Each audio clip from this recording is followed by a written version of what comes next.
Devray Valley in tropical southern Peru.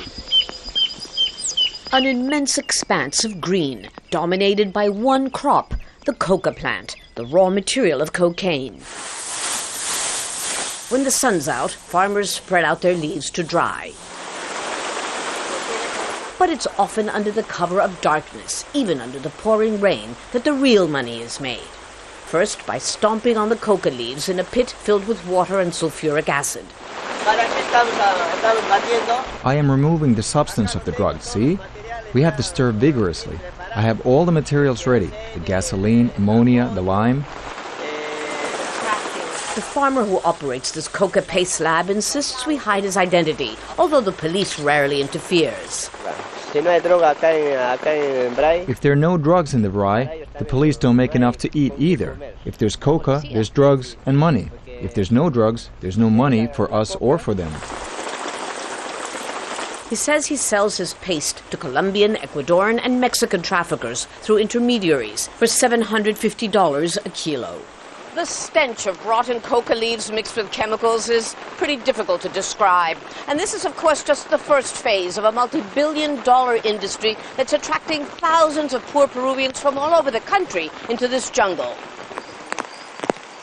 As dawn breaks, we leave to find out why, in less than a decade, the Devray Valley has become the world's most dense coca-producing region. Geographically, the valley is a drug trafficker's paradise, isolated and abandoned by the state. Quechua Indian farmers in the hamlet of Iribamba insist on showing us their bridge. This is the only way we can get to the other side, and look, it's hanging by a thread. And there's no road to transport our produce to Santa Rosa and elsewhere, or to get a doctor. There's no potable water, no internet, no television, and no electricity, even though the poles were put up 5 years ago. Leoncio Sosa says he and other farmers would gladly abandon coca, which has become expensive to produce because of the price of pesticides, for a more lucrative crop like coffee or cocoa for producing chocolate. But we need the presence and support of the state. We need technical assistance, credits, roads. Otherwise it will be coca and only coca. Coca that has turned Peru into the #1 exporter of pure cocaine, more than 300 tons a year, most of which goes to Europe, Asia, and South America.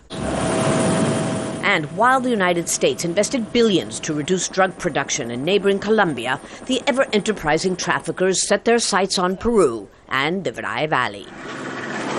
Changing course now will take more than time and money. Lucia Newman, Al Jazeera, in the Devray Valley, Peru.